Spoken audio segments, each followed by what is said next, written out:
¿Qué tal, chicos? Muy buenas tardes. ¿Qué tal? Qué gusto de saludarlos. Vamos a compartir ya a continuación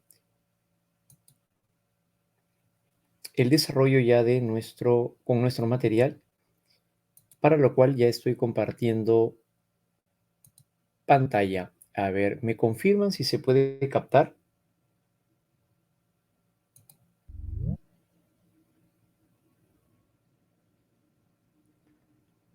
Sí, se puede captar, ¿no? Listo, excelente, muchachos. Muy bien. Vamos a continuación ahora con el planteamiento de la filosofía contemporánea, que es justamente lo que vamos a desarrollar nosotros el día de hoy. A ver, acá me voy a adelantar una diapositiva. Listo. En la filosofía contemporánea, ¿qué tal? Muy buenas tardes, ¿cómo están, chicos? En la filosofía contemporánea, que es en la que nosotros nos vamos a llegar a desarrollar, vamos ahora con nuestra primera perspectiva. Ah, es filosofía contemporánea segunda parte, ¿no? Ah, correcto, correcto. No hay problema, no hay problema. A ver, un ratito, un ratito. Ya, a ver, un ratito. Entonces esto ya lo vimos, ¿no? Segunda parte es, ¿no? Ah, ya, a ver, me disculpan unos momentitos. Cogí, creo, el material de la semana pasada. Listo, entonces ya vimos la parte de Hegel, ¿verdad? Ya.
A ver, esta semana, el día de ayer, vimos desarrollo cognitivo, ¿verdad? La semana pasada vimos moderna.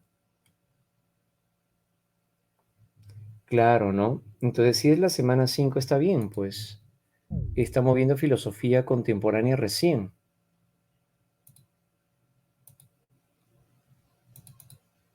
Claro, porque la semana pasada estuvimos revisando los aportes por parte de Luke, Kant, ¿se acuerdan de ellos, no?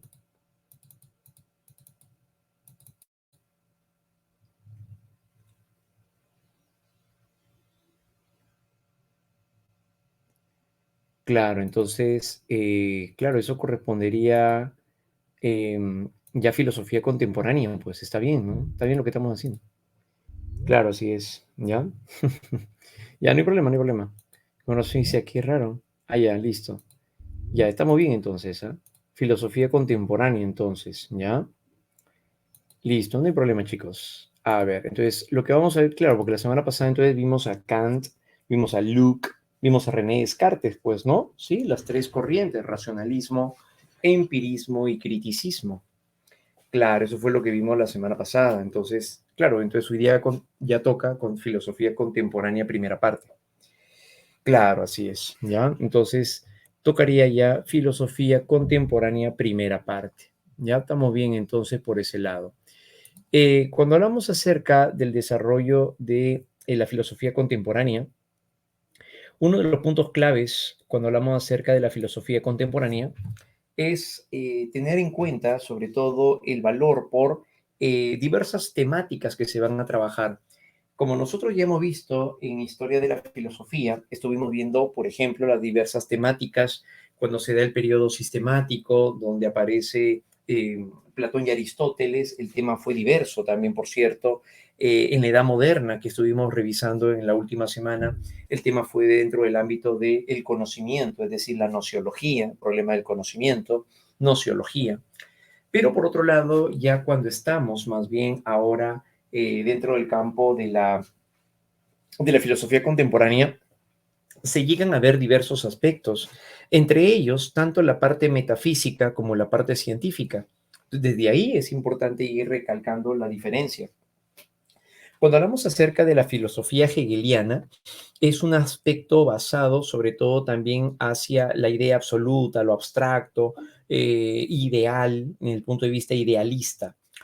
En cambio, cuando hablamos acerca de Comte, con los cuales vamos a empezar la filosofía contemporánea del siglo XIX, estamos hablando del siglo XIX, bueno, pues le dan un valor más bien en este campo hacia lo que es la ciencia, lo observable, lo medible, lo cuantificable. Entonces, estar ya ahora pues en el campo de la filosofía contemporánea, ya no es centrarnos solamente en un tema específico, ya no es el tema solo el conocimiento, la idea, no, se tiene de todo un poco también, tanto en el ámbito metafísico como en el campo de lo científico, claro. Entonces es aquí donde las formas en las cuales se trabaja el ámbito de la filosofía contemporánea es diversa. Se trabaja el ámbito metafísico con Hegel, se revisa el parte científica con Comte y también entra a tallar lo económico y lo político. Entre ellos también que encontramos el pensamiento marxista. Claro, ¿no? Y también aquí encontramos el pensamiento marxista. Entonces, estos vienen a ser entre los principales temas. En el caso de Hegel, veremos lo que viene a ser la idea absoluta, es lo más resaltante de Hegel, la idea absoluta y de qué se encarga la dialéctica y el plano de la dialéctica, a eso se refiere. Por otro lado, la ley de los tres estados le pertenece a Comte, el fundador del positivismo, y por otro lado, la física social o sociología, que también ha de caracterizar a este personaje, pero también abordaremos nosotros un aspecto muy puntual del pensamiento de Marx, para tener una idea también de qué se trata, obviamente, este pensamiento, ¿no? En historia de la filosofía. Y en este campo, entonces, primero entramos hacia lo que es el idealismo absoluto de Hegel. Vamos a empezar con este personaje. Cuando hablamos acerca de Hegel, nos referimos a una forma de pensamiento en la cual va a estar influenciado por el pensamiento griego antiguo, particularmente Platón y Heráclito, a pesar que los dos tienen temáticas distintas, pero él va a estar influenciado por ambos. Y en este caso, Hegel llegó a asumir que la filosofía no es, para empezar, un amor a la sabiduría. Él consideraba que la filosofía no es un amor a la sabiduría porque no es una trascendencia a la sabiduría, no es una trascendencia al saber, sino que se vuelve un saber en sí mismo. A eso es a lo que se refiere, ¿no? Se convierte el saber en sí mismo. Entonces, por eso Hegel llega a considerar de que la filosofía es el saber absoluto de la realidad. Entonces, él no estaba de acuerdo con la forma tradicional de entender la filosofía. ¿Es un amor a la sabiduría? No, no es un amor a la sabiduría, sino que es el saber mismo, es la condición exacta del conocimiento real de las cosas. Entonces, es allí donde Hegel entonces aborda un aspecto valioso desde el punto de vista platónico, que viene a ser la idea. Hegel cree que las cosas no pueden pasar de manera superflua, las cosas no se dan al azar, sino que existe un orden, porque la realidad es ordenada, diciendo así que la realidad es dialéctica. Por ejemplo, a ver, más o menos para entender de qué se trata Hegel, por ejemplo, si hablamos acerca del desarrollo de la pandemia, por ejemplo, la pandemia es un suceso de la cual nadie esperaba que ocurriese, ¿correcto? Cuando esto se desenvuelve, entonces el hombre va a tener que ajustarse a diversos aspectos, como por ejemplo, mueve muchas cosas la pandemia, la economía, los sistemas de trabajo, las relaciones sociales, hay un montón de cosas que mueve la pandemia. Pero el desarrollo de la pandemia conlleva a otros aspectos en paralelo, como por ejemplo el momento en el cual todos en el mundo tuvimos que guardar pues la cuarentena, estar en sus casas, vimos que la naturaleza también comenzó a hacerse manifiesto. Efectivamente, veíamos eso, el desenvolvimiento, el desarrollo propio de las personas, en el ámbito económico, tuvieron que migrar, tuvieron que buscar otras formas de ingreso. ¿Por qué? Porque lo que se habían dedicado cambió radicalmente, cambió radicalmente.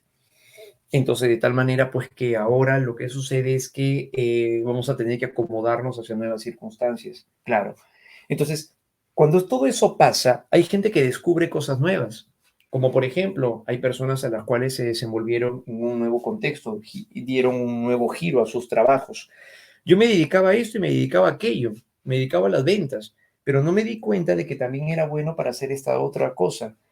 Ahora me dedico a dos empresas, hago eso y también hago lo otro, pero eso me llevó a cabo la pandemia, ¿no? Supongamos en este caso. Entonces descubrimos dentro, en medio de la pandemia, que pudimos haber desarrollado y adaptarnos en nuevos contextos. Entonces Hegel dice de que eso no es azaroso. El hecho de que se dé la pandemia en este contexto eh, en el 2020 no es un hecho aislado, es un hecho programado. Entonces debe haber una esencia, debe haber un ser que establece las cosas para que se puedan dar de esa manera. Gracias a la pandemia, si no hubiera sido por la pandemia, yo no me hubiera quedado tanto tiempo en mi casa y de alguna manera pues compartí un poco mejor con mi abuelo, persona con la cual pues no comentaba mucho, no conversaba mucho, no interactuaba con él y comencé a valorar más a esa persona que tenía a mi lado.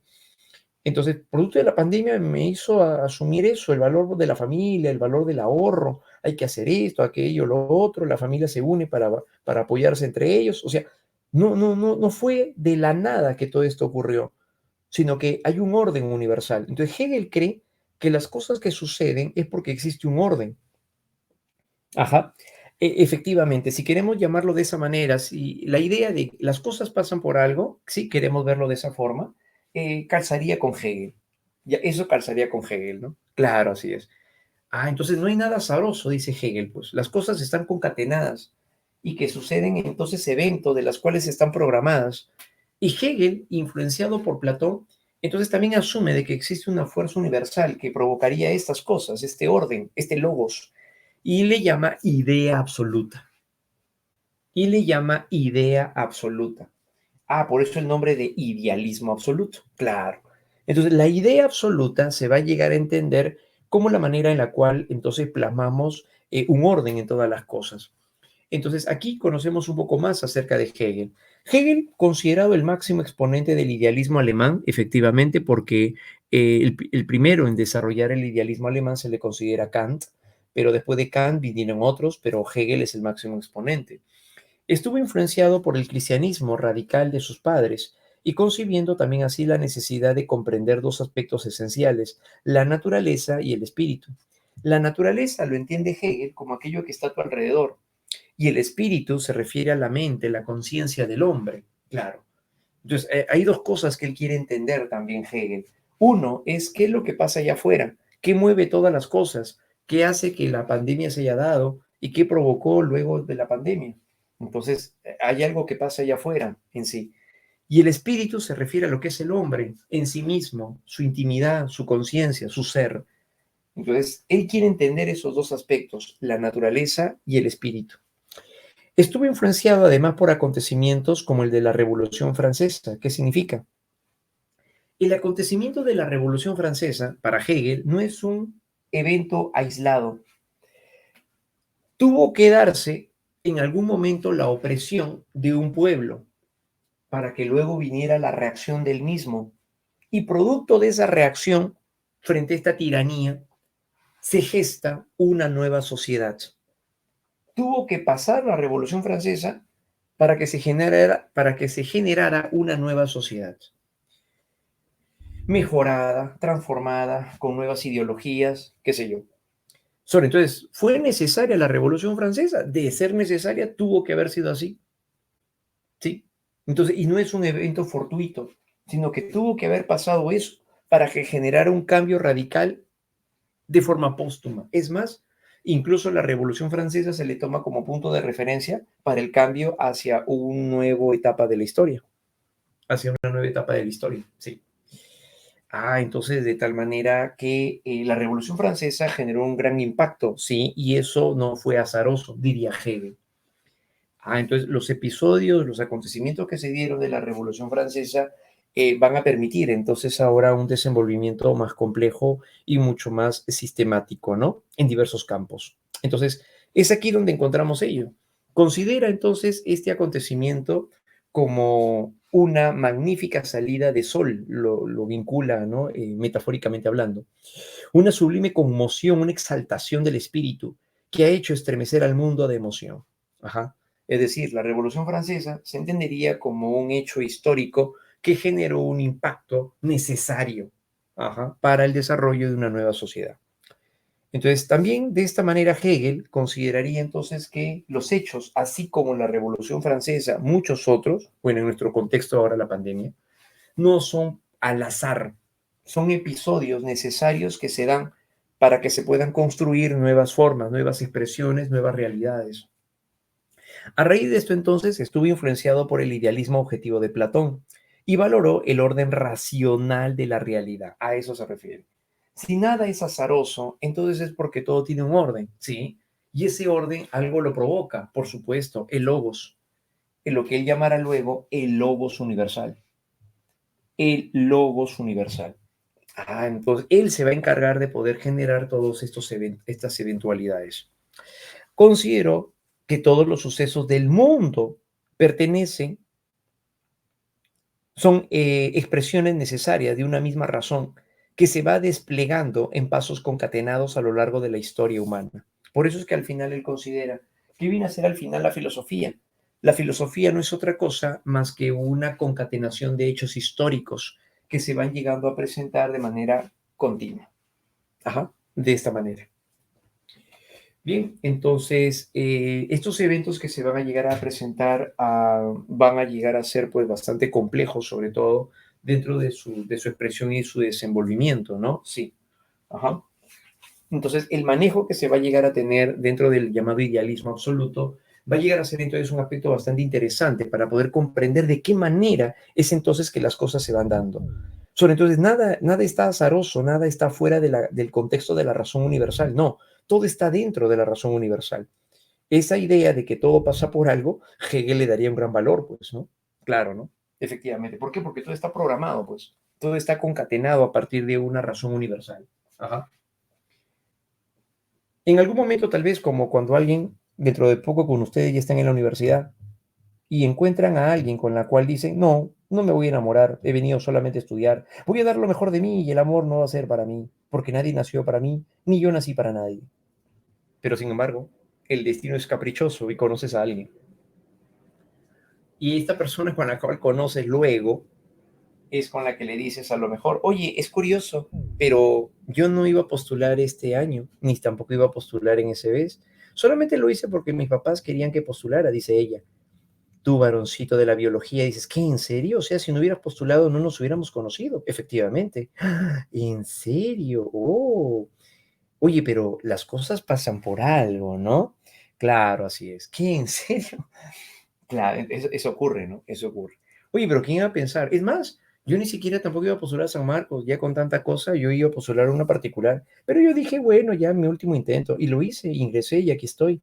Pero tampoco iba a postular a San Marcos. ¿Qué? ¿En serio? ¡Ah! Imagínate, no nos hubiéramos conocido. Imagínate también tú, qué curiosa es la vida. Hegel diría, eso se debe a un logos universal. Sí, si queremos verlo de esa manera, claro, ser un logos universal.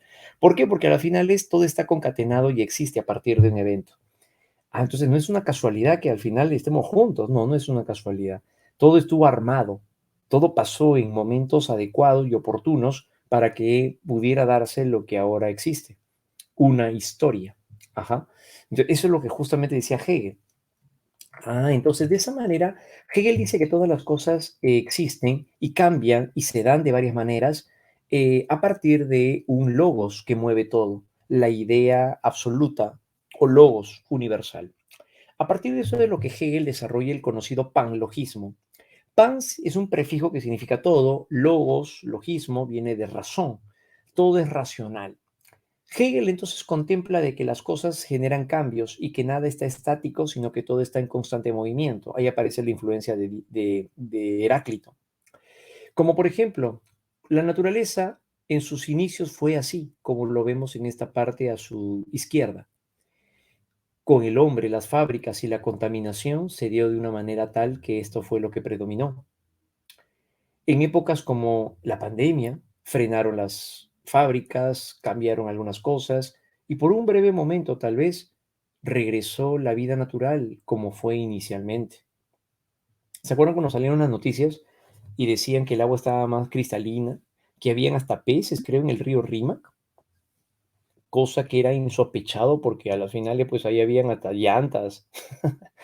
Habían delfines, efectivamente, ¿no? Habían delfines rosados, creo que era, algo así. Y que eso no se daba, pues, ¿no? O sea, en época de contaminación y todo eso, pues no había nada de eso, ¿no? Claro, entonces eso, por ejemplo, se daría en este caso, ¿no? Entonces, entonces las cosas cambiaron, claro que sí. Y eso se da, ¿por qué? Porque todo está fluyendo. El todo fluye, todo cambia de Heráclito lo convierte Hegel en el hecho de asumir de que nada es, sino que todo va siendo. Ajá. Hegel considera que toda la realidad es ordenada y es dinámica. Dinámica significa que es cambiante. Y afirmó así, nada es, sino que todo va siendo. ¿A qué hace alusión con esta frase Hegel? Análoga a Heráclito, todo fluye, todo cambia. Nada es estático, todo sigue siendo o todo va siendo porque todo va cambiando. Esa es la manera como lo llega a presentar. Entonces esa condición se vuelve también pues muy significativa, ¿no? Sí, eso se volvería entonces muy significativo. Bien, entonces, de esta manera, pues, desde el punto de vista de Hegel, seguimos con Hegel, entonces, por lo tanto, negó lo estático y afirmó lo cambiante de la realidad, ¿sí? Influenciado por Heráclito, como lo habíamos dicho, ¿no? Todo fluye, entonces todo cambia, claro. Por lo cambiante, como es la realidad, entonces es dialéctico. Pero lo dialéctico, que es cambiante, también es racional. Entonces, ¿qué llega a afirmar Hegel al final? Si todo lo que es real es cambiante y todo lo cambiante es racional, entonces todo lo real es racional y todo lo racional es real. En eso se reduce el panlogismo de Hegel. Para entender esta frase, ¿qué significa entonces? Cuando dice que todo lo real es racional, se refiere a que todo lo que está a nuestro alrededor se mueve por una razón, se mueve porque hay una fuerza que hace y que provoca todas las cosas cambiantes. Claro, la idea absoluta. Eso vendría a ser todo lo real es racional, ¿sí? Y todo lo racional es real, claro, porque lo que existe dentro del plano racional es lo que hace que las cosas sean. Todo lo que es racional al final es. Por eso dice que es real. Entonces esa sería la concepción del panlogismo de Hegel. Ajá, ese es el panlogismo de Hegel. Entonces la razón no es solo una capacidad de individuos finitos, sino más bien la estructura dinámica de todo lo que existe. Claro. Entonces todo lo que está a nuestro alrededor, todo se mueve a partir de un ámbito racional. Entonces, ese es el plano de Hegel. Entonces existe un logos universal, existe una razón universal, existe una idea absoluta. Y esta idea absoluta es la que hace posible que todo se pueda llegar a mostrar de esta manera cambiante. ¿Sí? En este plano, Hegel, para poder explicar cómo se produce lo cambiante, cómo es que esta idea absoluta llega a plantear lo cambiante, entonces nos sumerge hacia el campo de la llamada dialéctica. Vamos ahora hacia el plano de la dialéctica. Cuando hablamos acerca de la dialéctica, desde el punto de vista dialéctico, ¿qué es lo que vamos a llegar a necesitar o expresar en sí? Lo siguiente, cuando hablamos acerca del plano dialéctico de Hegel, él consideró de que el pensamiento avanza en base a contradicciones, a lo que Hegel le llamó a ello dialéctica. Las contradicciones viene a ser el plano de la dialéctica. La dialéctica se refiere al término, el término dialéctica tiene varias definiciones, por cierto. Dialéctica en Hegel tiene una forma diferente de entenderlo en Platón. Platón dialéctica le llamaba al paso del mundo sensible al mundo de lo inteligible, o sea, del mundo material al mundo de las ideas. Ese paso era dialéctico. Dialéctico en Sócrates era el diálogo. El diálogo, a través del diálogo era que se llegaba a contradicciones, el interlocutor y todo eso, ¿no? Eso es dialéctico. Pero la dialéctica en Hegel se ve reflejado a través de contradicciones, en las cuales a partir de estas contradicciones surgen nuevas realidades. Vamos a verlo por acá. Él dice que la dialéctica sigue el paso de la tesis, la antítesis y la síntesis. En este campo, aunque para algunos autores no viene a ser en sí los términos de Hegel, sino las de otro filósofo, pero entendemos sobre todo esto de manera más universal, ¿no? Y bien, cuando hablamos acerca de la tesis, la antítesis y la síntesis, ¿a qué se hace alusión? ¿A qué se hace referencia? Bueno, pues que en primer lugar, cuando se habla acerca de la tesis viene a ser el ser. La nada viene a ser la contradicción del ser. Y la síntesis vendría a ser la conciliación de las dos anteriores. Vamos a entenderlo por partes. Cuando se habla acerca del ser, el ser es la afirmación de algo, es la afirmación de la realidad, es lo que la cosa es. Ahora, la antítesis viene a ser la nada, es decir, la negación de la tesis, es la negación del ser y por ende es la negación de la afirmación. Bien, pero de esto surge luego la síntesis y la síntesis es a lo que le llama el devenir, el ser, la nada y el devenir. El devenir ¿en qué se va a convertir ahora? En la negación de la afirmación. Doblemente negación. Bien, vamos a entenderlo con un ejemplo un poco más sencillo para entender este pensamiento hegeliano. Por ejemplo, si hablamos acerca del ser, el ser viene a ser lo que existe ahora. Por ejemplo, un huevito. Este huevito, al existir en este medio material, en este medio sensible, al existir, vamos a llamarlo así, a esta realidad cambiante, no siempre será huevo, porque nada es, sino que todo va siendo. Entonces, este huevito en algún momento dejará de ser un huevo, ¿sí? Y cuando se rompe y sale un pollito, el pollito es la nada. ¿Por qué? Porque el pollito es la negación del ser, porque el pollito no es ya un huevo. Por eso es la negación de la afirmación. Ahora, este pollito, dentro del proceso dialéctico, también es un ser cambiante, porque nada es, sino que todo va siendo. Entonces, este pollito en algún momento dejará de ser un pollo y será una gallina. Y la gallina contiene a los dos anteriores, contiene al ser y contiene a la nada. ¿A qué se refiere? A que antes de ser gallina ha tenido que haber sido pollo y antes de ser pollo ha tenido que haber sido huevo. Entonces de tal manera que la nueva realidad es la conciliación del ser de los dos anteriores. Entonces ese es el devenir, aquel que abarca la condición esencial de los dos anteriores. Ese devenir es la superación, ¿sí? El ser, la nada y el devenir. Muy bien. Hasta ahí, ¿se ha captado la idea? ¿Sí? De lo que se les ha mencionado. Ajá. ¿Listo? Se capta la idea, ¿no? Ya, correcto. Muy bien. Ahora, un detalle más para cerrar esta parte de la idea. Si yo presento entonces un infante, el infante es un huevo, el infante es un huevo, perdón, el infante es el ser, el infante es el ser. Cuando este infante llega a convertirse en un niño, el niño es la antítesis. ¿Por qué? Porque es la negación de lo anterior.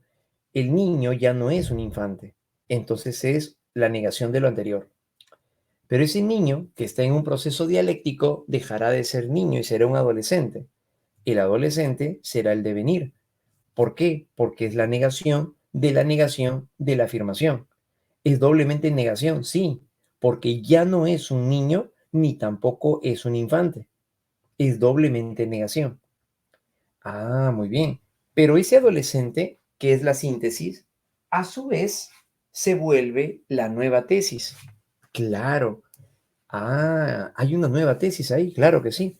¿Por qué? Porque el adolescente, como está en un proceso dialéctico y nada es, sino que todo va siendo, en algún momento entonces dejará de ser un adolescente y se convertirá en un joven. Al ser un joven, entonces este es su nueva antítesis. Y así sucesivamente, claro.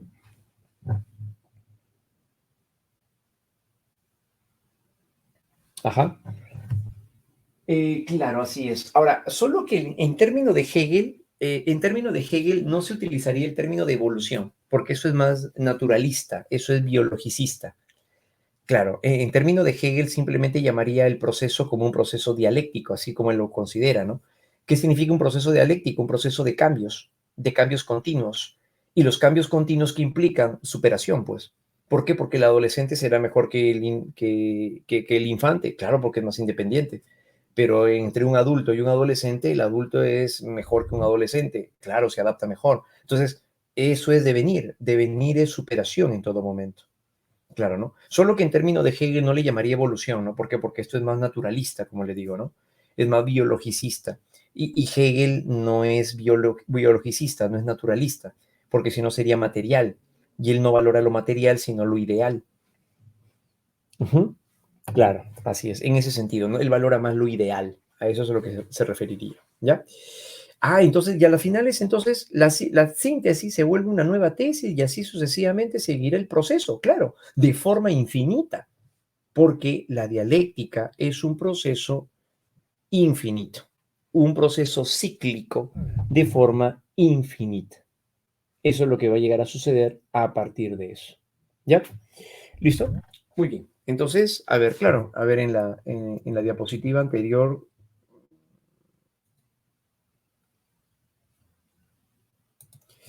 Bien, a ver, acá está. Eso es lo que vimos anteriormente. Bien, de esa manera. Aún si el ser muere, lo que pasa es que en términos de hegelianos, claro, o sea, no revisaría, por ejemplo, el tema del alma, ¿no? Cosas así, ¿no? De ese tipo no, sino que él considera de que el ser se renueva. Claro, o sea, no deja de ser algo. Algo nunca deja de ser, sino que se transforma, se renueva, se transforma, ve una forma diferente de ser, vamos a llamarlo así, ¿no? Claro, a eso se referiría, ¿no? Ujú. Así es, claro, así es. Por ejemplo, supongamos, haciendo hincapié a lo que había referido anteriormente Hegel, ¿no? Sobre la Revolución Francesa, diría, pues la sociedad francesa no dejó de ser, ¿no? No se extinguió en la Revolución Francesa, la sociedad francesa no se transformó simplemente. Solo, pero había caos, había desorden por parte de la política. Y bueno, sí, efectivamente, pero con la Revolución Francesa las cosas cambiaron. Hubo una nueva forma de organización social, una nueva concepción política, claro. Pero no es que se extinguió pues a todos los franceses, ¿no? No muere algo, sino se transforma en, sí, en ese sentido, ¿no? Claro. Entonces, ¿por qué? Porque al final nada es, sino que todo va siendo, se va transformando, van cambiando en sí las cosas, ¿no? De eso se trata.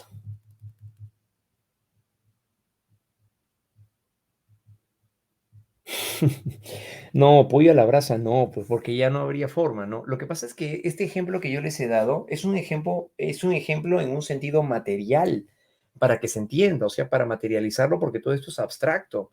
Recuerden que Hegel es idealista, es tipo Platón.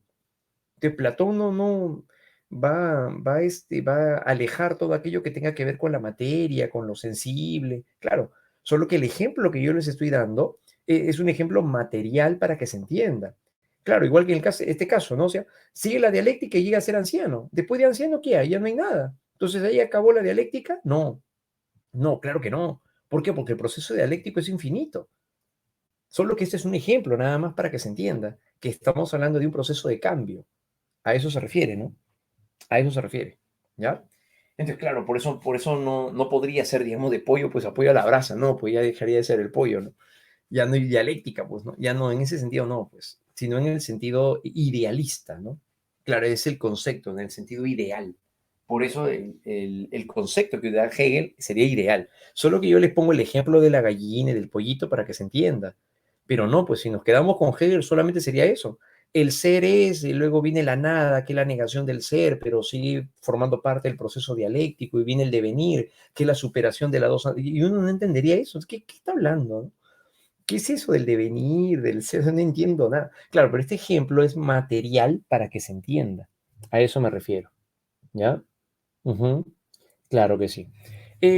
Claro, lo que pasa es que en ese sentido, no, claro, no asume la condición propiamente, el alma en el sentido más de tipo ideal, mejor dicho. Lo concibe, pero más dentro del punto de vista ideal, en ese caso. Ujú. Claro, ¿no? En el punto de vista ideal. Entonces, porque para Hegel lo que llamaríamos alma vendría a ser la conciencia, pues. Claro, o sea, no es el tema del alma en Hegel como lo vería el cristianismo, como lo vería Santo Tomás de Aquino. No en ese sentido. El concepto del alma o la idea del alma que tendría Hegel, pues se asemeja más a la idea de lo que es conciencia. Claro, ¿no? La razón, claro, ¿no? Y por lo tanto, el alma y perdón, la razón sería pues una expresión dialéctica, cambiante, claro. Claro que sí, tu forma de pensar a los 5 años es distinta a los 10 y de los 10 es distinta a los 15. ¿Por qué? Porque cambias de manera dialéctica. Entonces, en ese sentido, el tema de alma, ¿no? En ese sentido, el tema del alma, ¿no? En el tema de la conciencia, en relación a la razón, en ese sentido, ¿no? Pero no es que habla del alma, pues en un sentido, pues, del punto de vista, pues, religioso, tal vez, o del punto de vista de Santo Tomás de Aquino, San Agustín. No. No, el concepto del alma entendida, pero como parte de la capacidad del hombre, del alma, del intelecto, ¿no? En ese caso sí, ¿no? Muy bien. Es superficial porque solo ve los cambios físicos o lo más visible en su ser. No puede ser, no se da en ese sentido superficial. Es más, no se estaría centrando solamente en la parte, o no se centra en la parte física. Recuerda que él no es materialista. Para que se centre en el ámbito físico, él tendría que ser materialista, tipo Aristóteles. Pero Hegel no es materialista, Hegel es idealista. Entonces no se puede centrar en el ámbito material. Repito este aspecto, no se centra en el plano material, sino ideal. Entonces, lo que sucede es que lo que le importa a Hegel es lo que está detrás de lo que me dicen mis sentidos. Lo que le interesa a Hegel es lo que está detrás de los sentidos. A eso se refiere. Entonces yo no entiendo a la sociedad francesa en la Revolución Francesa. Lo que a Hegel le interesa no es la sociedad francesa como tal, o sea, no le interesa qué pasó con ellos, con sus familias. No, eso a mí no me interesa. Me interesa qué subyace al cambio a partir de la Revolución Francesa, una fuerza abstracta, universal, la idea absoluta. Esa es la que provocó en sí los cambios que se dieron en la Revolución Francesa y se tiene como resultado lo que vemos hoy en día. Eh, a eso se refiere, ¿no? O sea, no es la materia en sí, ¿no? Su tema central no es la materia porque Hegel no es materialista, él es idealista. Ujú, claro, entonces lo que le interesa es lo abstracto, pues, claro. Solo que, como repito, aquí hablo del huevo, hablo del pollo, para entenderlo en un sentido más sencillo, porque si hablamos de puro abstracto, del ser, la nada y el devenir, pues la gente no va a entender nada, pues va a volar, ¿no? Claro, entonces no vamos a entender de qué está hablando, ¿no? ¿Dónde empieza algo y dónde termina? O sea, claro, ¿no? Entonces a eso no se entendería por eso, ¿no? Ajá. Entonces, siempre va a haber mejora continua. El término que Hegel le da a la dialéctica, a la síntesis, sí, sería la forma de superación. Claro, sí, la idea de superación. Ahora, cuando hablamos acerca de superación, ahí viene la parte donde ya tiene que ver mucho aquí la parte interpretativa, ¿no? ¿Qué entendemos por superación?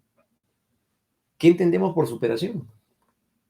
Como por ejemplo, ¿no? Si hablamos acerca de Hitler, bueno, pues que Hitler haya utilizado o considere que la raza aria era la raza superior, entonces hay que aniquilar a los otros, ya pues la superación sería así, ¿no?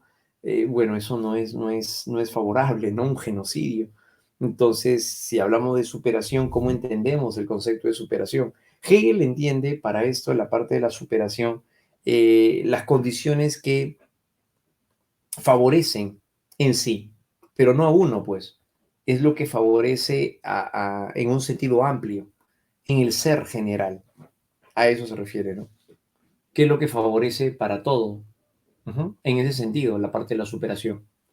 Por eso quien lo interpreta mejor y lo lleva a cabo dentro del ámbito materialista, y espero que con esto no se confundan, va a ser Marx, porque Marx sí es materialista. Marx sí es materialista, solo que él coge la dialéctica de Hegel, pero la lleva al campo social. Por eso es que para Marx, en su dialéctica, que trabaja con Engels, ¿cuál es al final la síntesis? El socialismo, pues. ¿Y el socialismo qué sería? La superación. En ese sentido. ¿Y a qué le llama superación? Una sociedad sin lucha de clases. Entonces, esa es la forma como se entiende, solo que Marx interpreta la dialéctica de Hegel, pero en el plano material. Hegel no es materialista, ¿sí? Él es idealista. ¿Correcto? Muy bien.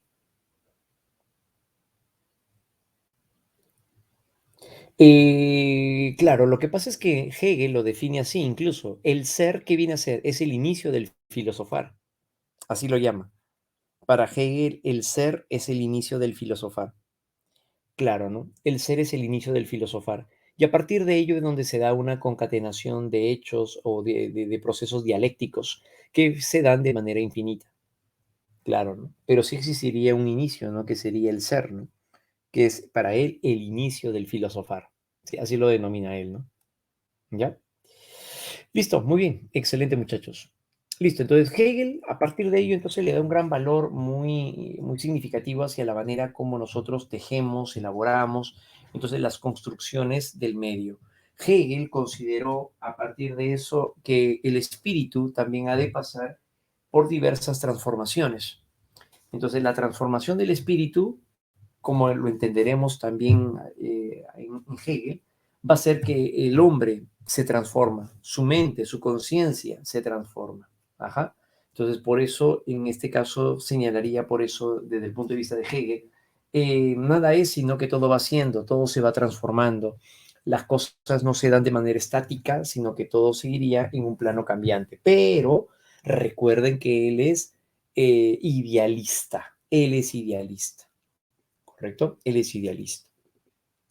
Por otro lado, por otro lado, otro punto clave en la filosofía de la filosofía contemporánea y quien estuvo rechazando ahora todo lo que hemos visto ahorita de Hegel, porque él es idealista, va a ser más bien Augusto Comte. Comte es un personaje que llega a fundar en Francia el denominado positivismo. Él funda el positivismo. Funda el positivismo. El positivismo que se desarrolla con Comte es porque este personaje se centra ahora en aquello que llegue a ser más bien observable, medible y cuantificable. Ajá. En pocas palabras, la ciencia. Sí. Comte revalora el avance de la ciencia, su utilidad y su beneficio. A eso es a lo que le llama positivo. Aquí vamos a hacer un alto. Cuando Hegel llega a pronunciarse respecto a la parte idealista, recordemos, es abstracta. Comte considera de que qué hacemos con esas concepciones metafísicas como el ser, el alma o Dios. Aquí hace referencia incluso también hacia la perspectiva hegeliana. ¿De qué manera favorece a la sociedad? ¿De qué manera beneficia de manera concreta a las personas? Entonces, Comte hace una crítica muy severa respecto a esto. Y él concibe de que a las finales nada de estos conocimientos van a llegar a, eh, ninguno de estos conocimientos finalmente van a llegar entonces eh, a generar ningún tipo de avance o desarrollo en una sociedad. Cuando hablamos acerca del tema del alma, del ser, ¿qué ganamos conociendo el ser, el alma en sí? O sea, no hay ninguna otra forma práctica del mismo. Hegel dice, pero si avanza la medicina, se encuentra cura a enfermedades. Ajá. Si avanza entonces la ciencia, genera un beneficio para la sociedad, para la humanidad. Es a partir de eso en donde Hegel, perdón, en donde Comte, ahora le da valor más bien, pero aquello que llega a representarse en lo observable, en lo medible y en lo cuantificable. Es ahí entonces donde le da un gran valor hacia lo que va a llegar a ser el conocimiento científico propiamente dicho, sí. Y a eso es a lo que él le llama lo positivo. De ahí viene el nombre de positivismo. El término positivismo viene de llegar a comprender o entender eh, que lo positivo es aquello que es real. Lo positivo es aquello que llega a ser medible, cuantificable, reducible, calculable. Eso es en sí lo positivo.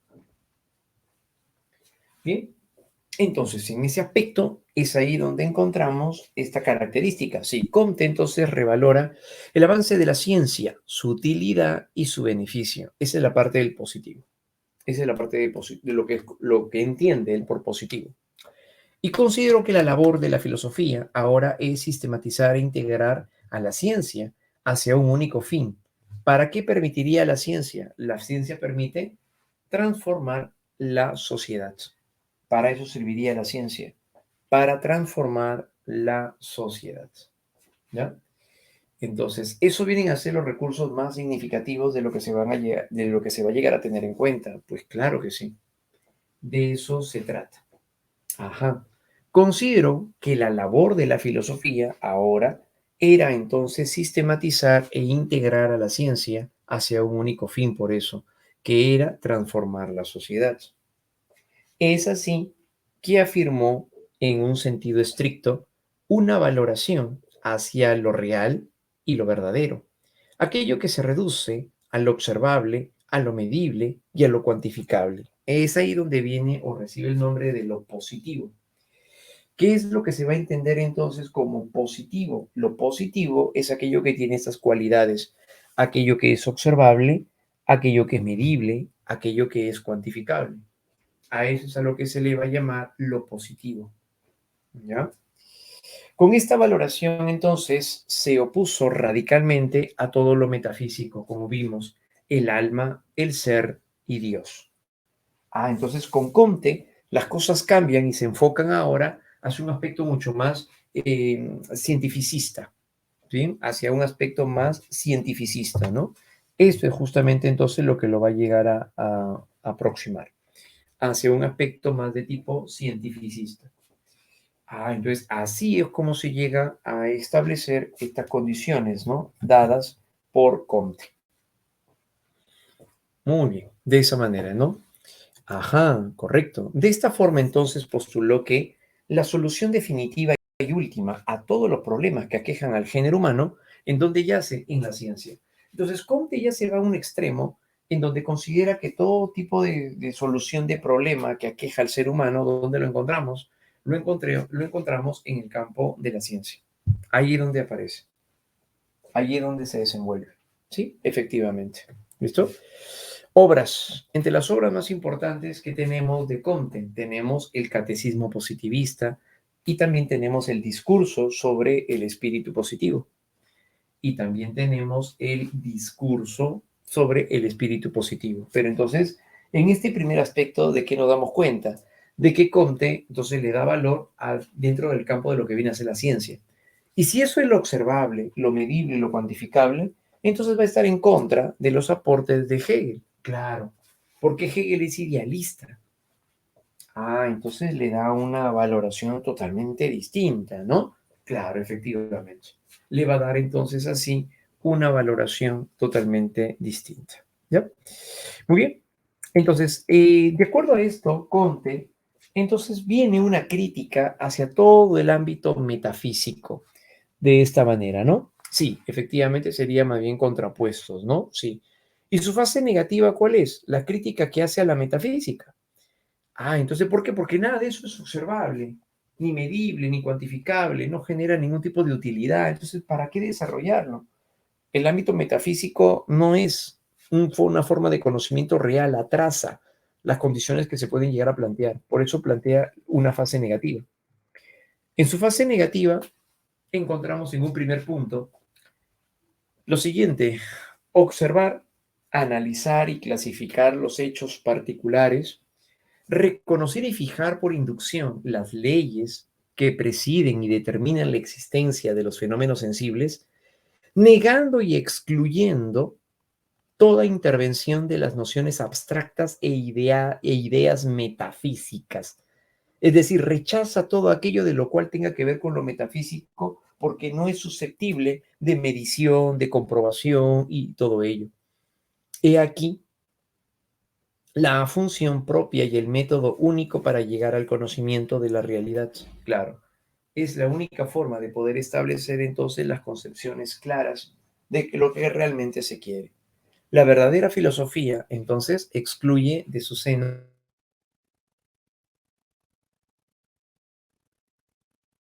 ¿no? Por eso, entonces, es de lo que se va a llegar a caracterizar, entonces, este plano. Sí, la fase negativa tiene que ver con ello. La crítica de la cual nos habla, entonces, Hegel, va a estar enfocado hacia este ámbito o desarrollo, ¿no? Sí, de esa manera. Entonces, ahí viene lo que va a llegar a ser, pues, la fase negativa, ¿no? Esa será, entonces, la fase negativa. Bien, entonces, bien, estos vienen a ser los aspectos claves de lo que vamos a llegar a encontrar, pues, ¿no? Dentro de la fase negativa. Esa es la fase negativa. O sea, que, ¿por qué se le llama negativa? Porque niega el valor de la metafísica, porque nada de eso es observable, ni medible, ni cuantificable. Pero en contraposición a la fase negativa está la fase afirmativa. ¿Qué encontramos ahora en una fase afirmativa? En una fase afirmativa, de lo que tenemos ahora es la ley de los tres estados. Es más bien la ley de los tres estados. En este apartado, perdón, Comte, le llama la ley de los tres estados, le llama así la ley de los tres estados, porque corresponde a tres aspectos cardinales: el estado teológico, el estado metafísico y el estado positivo. Claro, estado teológico le llama así al estado de preparación. Estado metafísico es el estado de transición y el estado positivo es el definitivo y real. Es el definitivo y además es el real. Cuando hablamos acerca del estado teológico, pasamos al primero o preparatorio. Aquí es donde él señala que la ley de los tres estados explicaría la evolución del pensamiento del hombre. Con Comte sí encajaría el término evolución, porque él es materialista. Entonces en este caso el pensamiento ha evolucionado, ha cambiado, sí. Y ha pasado, por ejemplo, de un primer momento en un estado teológico de una explicación de la realidad en base a lo sobrenatural, ¿correcto? De lo sobrenatural, donde pasa a explicar qué es lo que está a nuestro alrededor, qué ocurre en el medio, en el entorno. Entonces es ahí donde plantea el aspecto fetichista, politeísta y monoteísta. Pues claro, en el ámbito fetichista es cuando personifican las cosas y les atribuye poder mágico. Ajá. Ese es el aspecto fetichista. Es cuando personifican las cosas y les atribuye un poder mágico. Ujú. De esa manera. Entonces, en el ámbito fetichista es ¿por qué? Porque consideraba que las cosas podrían llegar a presentar una condición animista. Por ejemplo, tiene fuerzas naturales o sobrenaturales. El hombre creía eso en la antigüedad. Tenían fuerzas sobrenaturales, el trueno, los rayos, la lluvia, etcétera, ¿no? Eso implicaría lo sobrenatural. En un primer momento el hombre entonces no empieza a razonar, sino que se dejó llevar simplemente por los fenómenos naturales y estuvo abordando ello a través de creencias, a través de ideas, a través de fantasías. Entonces, eso viene a ser el estado fetichista dentro del estado teológico. Politeísta, porque conlleva luego a esas entidades, cada una tiene fuerzas divinas diferentes. Conlleva creer en la existencia de varios dioses. Politeísta. Y el estado monoteísta se refiere ahora en la creencia de un solo Dios. Esto con que conlleva hacia el ámbito del cristianismo. El desarrollo, el desenvolvimiento del cristianismo es lo que estaría dibujando este plano. Ajá. De esa manera, entonces, monoteísta. El método que se emplea para poder utilizar o creer en todo esto, el recurso, mejor dicho, es la imaginación y la fantasía. Claro. Con la imaginación y la fantasía fue que se comenzó a creer en este tipo de aspectos. La representación propia del contenido del individuo se va a ver reflejado entonces en ese sentido. Sí. ¿Qué busca resolver con eso? Con eso se busca resolver los resultados.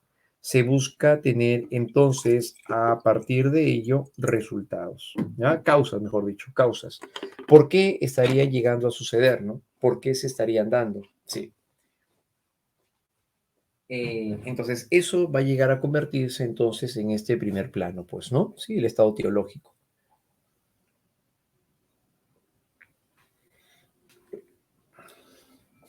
En un segundo aspecto, en un segundo estado, entonces esta es la idea inicial, ¿no? Como por ejemplo cuando aparece antes de la filosofía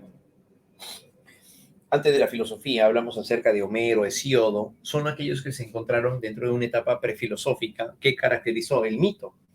Ya, el mito estaría acá. Ese es el estado teológico, el mito.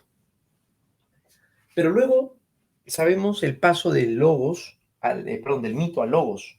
Y el paso del mito al logos se da con la razón. El intelecto, mejor dicho, permite dejar de lado el ámbito del mito y se llega a quedar el ámbito del intelecto. En ese aspecto, ¿qué sucede? Entonces se pasa a otro estado, que es el estado metafísico. El estado metafísico lo entiende como el estado de transición. Este estado metafísico conlleva más bien a una explicación abstracta de la realidad, una concepción abstracta de la realidad. Está enfocada hacia el ser de las cosas y busca determinar los absolutos de la realidad. Ese es el estado metafísico. Corresponde también al desarrollo de la filosofía propiamente dicha. Claro. O sea que aquí es cuando surge Sócrates, Platón, Aristóteles, bueno, obviamente desde el punto de vista de Tales, ¿no? El primero, pero de ahí toda esa línea de filósofos, ya eso es justamente el estado metafísico. Ahí la explicación de la realidad ya no es fantástica, ya no es pues basada en los dioses, no, es basada en el intelecto. Entonces, eso es metafísico. Enfocada hacia el ser de las cosas, Platón, Parménides, busca determinar los absolutos de la realidad, Platón, Aristóteles, corresponde al desarrollo propio de la filosofía. ¿Cuál es el método que se emplea aquí? Viene a ser la razón especulativa, es decir, la reflexión. Es aquí donde surge el intelecto, pero el intelecto del punto de vista de la reflexión. Claro. Ajá, esa es la razón especulativa, ¿no? A eso se refiere cuando hablamos acerca de una razón especulativa. Sí. Pero también, por otro lado, esto permite entender como resultado que tenemos las causas. Eso es lo que también entendemos como resultado aquí, lo que vendrán a llegar a ser las causas. Bien, entonces este plano se vuelve pues un plano bastante significativo, ¿no? Claro, claro que sí. Se vuelve, mejor dicho, un plano entonces bastante significativo. Se vuelve un plano bastante significativo. Entonces, eso es lo que vamos a llegar a entender del punto de vista entonces metafísico, ¿no? Como ya lo habíamos señalado por acá. Pero el estado positivo, ¿qué sucede con el estado positivo? Hablar acerca del estado positivo, si hablamos acerca del estado positivo, este más bien viene a ser el definitivo y el real. El estado positivo es el definitivo y el real. Este es el último momento de la evolución del pensamiento del hombre. Entonces se pasó de creer en los dioses a utilizar únicamente la razón para luego pasar a la ciencia. Sí, para Comte es de la parte más evolucionada del pensamiento humano. En filosofía solamente hay reflexión, en filosofía solamente hay argumentación, pero no hay comprobación, no hay verificación. ¿Eso con qué viene? Con la ciencia. Está basada en hechos observables, explica y predice y actúa sobre la realidad. El método que se va a emplear acá, el método de la observación empírica, la verificación sistemática, la experimentación, eso es la ciencia. Como resultado que se tienen las leyes.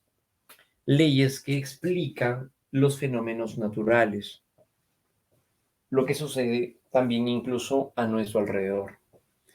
Entonces, de eso es justo de lo que se llega a plantear en este campo. Claro, ¿no? Todas estas expresiones van a tener que ver mucho, entonces, con lo señalado por Comte, ¿no? Sí, a eso sería la ley de los tres estados. Entonces, esta fase, esta última, es la más compleja, es la más la más sistemática y la más compleja. La evolución entonces del pensamiento, ¿con qué culmina? Con el desarrollo de la ciencia, la más sublime, la expresión más amplia de los conocimientos. ¿Sí? Se da entonces con esta. Ujú. Esa vendría a ser entonces la llamada fase afirmativa. De eso se trata cuando hablamos acerca de una fase afirmativa. ¿Ya? Muy bien. Entonces, estos vienen a llegar a ser pues los principales aspectos, ¿no? Por las cuales entonces encomendamos, obviamente, todos los aspectos establecidos, ¿no? Entonces, Comte le da un valor muy interesante pues a todo esto, ¿no? El estado positivo es con el método científico. Claro, así es. El estado positivo surgiría con el método científico. Y por ende, entonces nos lleva a asumir la idea de que existe entonces un ser más complejo, o, perdón, una representación más compleja del conocimiento, sí, la ciencia.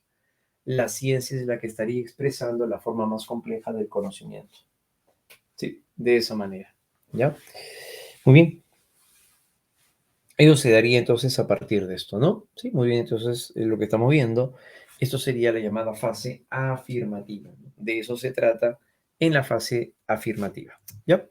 Muy bien, chicos. Muy bien. Ahora, Comte, por otro lado, le da un valor muy singular a lo que van a llegar a ser las ciencias. Comte le da un valor y establece una jerarquía. En su jerarquía, en su jerarquía, llega a presentar las ciencias de esta manera, donde concibe de que la base de todas las ciencias llega a ser la matemática. Y luego, estas ciencias van a presentar una jerarquía porque la base de todas es la matemática, pero sobre ella se comienzan a erigir las demás. Ah, entonces es la jerarquía de las ciencias de Comte. Claro, ¿no? La base de todas las ciencias para Comte vienen a ser las matemáticas. Luego viene la astronomía, la física, la química, la biología, pero la más elevada de todas reposa sobre la sociología. La sociología ocupa un puesto fundamental y culminante en la enciclopedia comtiana, al representar el término último del progreso intelectual. ¿A quién se refiere entonces? Al desarrollo de la ciencia, pero sobre todo porque la ciencia sociológica sería la más compleja en sí. Vamos a verla a continuación. Esta ciencia tiene en cuenta los resultados de todas las demás y las propone como objetivo elaborar los nuevos principios de la moral y del derecho. El sistema de ideas y de mecanismos de convivencia que salven a la humanidad de la anarquía y del desorden espiritual en la que se habían sumido los revolucionarios del siglo XVIII. ¿Qué significa esto entonces? La sociología es la ciencia más compleja porque trata sobre todo de entender la manera como el hombre, el individuo, ha llegado a incursionar con los demás, cómo es que éste se asocia con nosotros, cómo interactúa con los demás, cómo establecer leyes por parte del hombre. Esto se vuelve una de las ciencias, por ende, más complejas, porque se busca esclarecer las condiciones que definen entonces al sujeto. Claro, ¿no? Entonces, de esa manera, entonces el plano más sistemático que presenta Comte considera de que a partir de la manera como se presenta la sociología, es como una ciencia que busca comprender la dinámica social, la dinámica del hombre, la interacción de éste con su entorno, claro, ¿no? Todo lo que le permite en sí, propiamente dicho, su desenvolvimiento.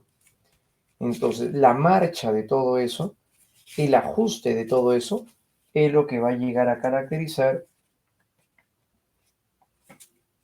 su expresión. Entonces, el manejo de lo que va a llegar a tener finalmente entonces el individuo es lo que lleva a esclarecerse entonces también en este caso. ¿Ya? Ah, muy bien. Entonces, la sociología entonces va más allá de las demás formas o fronteras de las ciencias. ¿Por qué? Porque todo lo demás se llega a estatificar. La física, la química, la biología, la astronomía, la matemática, todo se reduce incluso a concepciones formuladas, pero a los hombres, que es el parte del estudio que hace la sociología, el hombre en sociedad, no se le puede llegar a encasillar en fórmulas. Entonces es más complejo llegar a comprender al individuo dentro de esta forma, ¿no? En esa figura. Pero por supuesto. Entonces, eso es lo que se ve expresado también en este campo, ¿no? Dentro del ámbito de la sociología. Entonces, esa corresponde a la jerarquía de las ciencias, sí.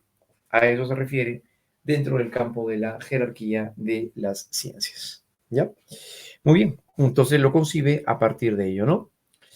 El conocimiento de las leyes que los relacionan en sí permitirá por primera vez comprenderlos y preverlos. Se trata de comprender al hombre en sociedad, lo cual se vuelve también un concepto muy complejo. A través del razonamiento y la observación, la sociología puede establecer las leyes de los fenómenos sociales. Al igual que para la física, es posible establecer las leyes que rigen los fenómenos físicos, ¿no? Entonces, la sociología puede establecer leyes de los fenómenos sociales y de qué manera se establecen.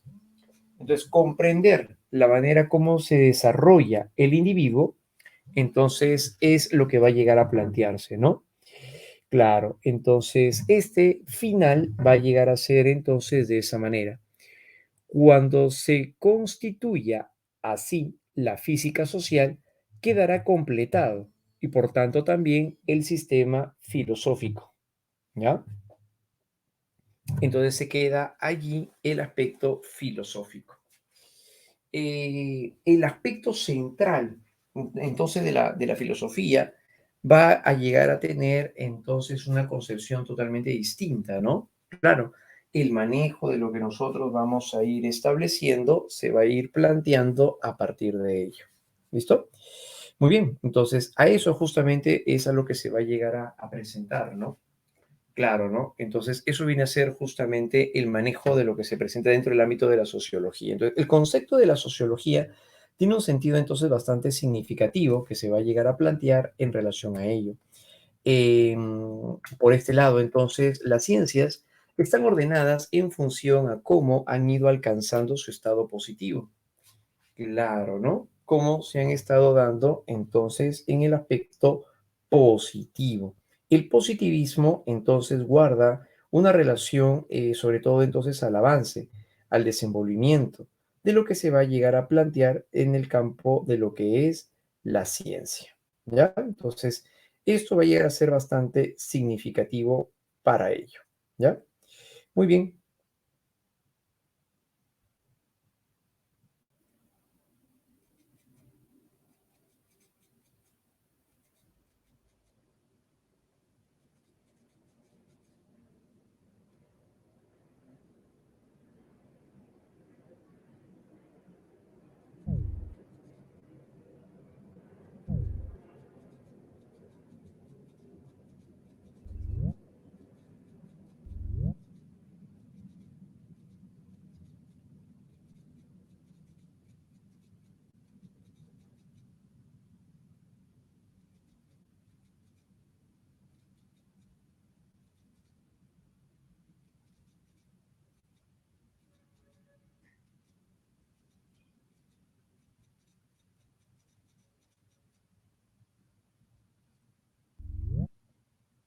Listo, muy bien. Entonces, a partir de ello, ¿no? ¿Sí? ¿Me escucha? A ver, ¿se puede captar el audio?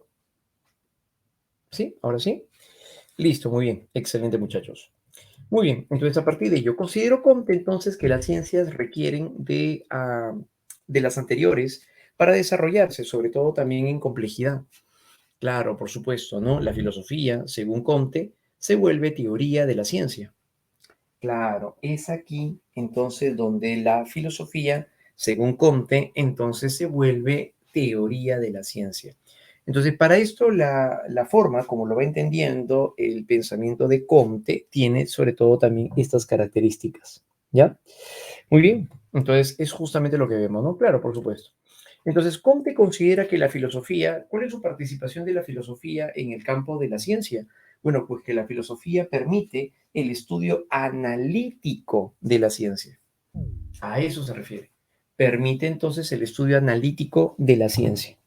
Y eso es justamente lo que más adelante, listo, se llegará a entender dentro del campo de la epistemología. Claro, por supuesto. Se trata entonces del ámbito de lo que va a llegar a ser entonces la filosofía. Claro, ¿no? Entonces, ese aspecto valioso del cual estamos señalando es ahí donde va a llegar a tenerse en cuenta, o va a tomarse en cuenta, perdón, el valor por el propio individuo, ¿no? Y su desenvolvimiento. Claro, eso es lo que va a llegar a pasar, ¿ya? ¿Listo? Excelente, muchachos. A continuación, vamos ahora entonces, dejamos ya Conte, el valor por la ciencia, la sociología, y nos enfocamos ahora hacia el plano del marxismo. Claro, ¿no? Vámonos ahora hacia el plano del marxismo. En el plano del marxismo, en el plano basado en el marxismo, vamos a tener entonces aquí otra forma de expresión. Eh, el marxismo tiene un sentido bastante peculiar porque aquí se va a llegar a tener en cuenta la manera como es que abordamos, sobre todo, el campo social. Marx considera a la sociedad como materia. Recuerden que él es materialista. Considera que la sociedad es materia y así como la materia se transforma, las sociedades también se transforman. ¿Y cómo vamos a creer que se transforman las sociedades? Pues desde el punto de vista dialéctico. Por eso es que adopta la dialéctica de Hegel. Y es a eso a lo que le llamará materialismo dialéctico, que la sociedad cambia, se transforma de forma dialéctica. ¿Listo? Eso es a lo que se va a llegar a plasmar, bueno, al menos a representar, sobre todo también dentro de este campo, ¿no? Sí, eso es lo que vamos a llegar a encontrar. Y es a partir de ello, entonces, donde el caso del marxismo va a tener como un valor en el caso del socialismo utópico. Nos referimos sobre todo, pues, a Saint-Simon, a Owen y a Fourier. Ellos pertenecieron al llamado socialismo utópico, por lo cual fueron los antecedentes desarrollados entonces a partir de estos. ¿Ya? ¿Listo? Muy bien. Entonces, este viene a ser uno de los aspectos más particulares, sobre todo de lo que vamos a ir revisando, ¿no? En el caso de Nietzsche, claro, bueno, si es que nos alcanza el tiempo, sí, podemos avanzar también ahí la parte de Nietzsche. Claro, claro que sí, porque claro, se viene una segunda parte que es la próxima semana, porque ese tema es bastante amplio, pero estamos centrándonos en los personajes más representativos, sí. Si nos alcanza el tiempo, sí, sí, revisamos también la parte de Nietzsche. Está en la programación, además, ¿eh? Claro, vamos a darnos un espacio, pero tenemos todavía que avanzar esto de aquí, ¿ya? Muy bien, entonces, en esta parte de la filosofía, uno de los puntos claves, entonces, viene a ser la parte del socialismo utópico de Owen, Saint-Simon y Fourier. Cuando hablamos acerca del pensamiento del socialismo utópico, ¿qué viene a ser eso? Se considera como padres fundador del movimiento a Saint-Simon y más tarde otros autores como Charles Fourier y Robert Owen en el socialismo cooperativo. Todos ellos se engloban, de algún modo, dentro de una corriente socialista. El término del socialismo no viene con Marx en sí, ya viene con las ideas de Owen, Saint-Simon y Fourier. Ellos asumen el valor, sobre todo, del hombre y de las formas de organización que tienen estos. Todos ellos se engloban entonces de algún modo dentro de esta corriente socialista. Y si bien es cierto que pensadores como Fourier intentaron salir de dicha utopía para llegar para llevar a cabo, perdón, sus ideas, desarrollaron temas, una temática muy amplia, una perspectiva muy amplia, sobre todo también enfocada hacia el valor por el hombre, en donde su idea era concebir al individuo dentro de un marco de valoración por encima de las condiciones sociales que se podrían plantear, e incluso a nivel político.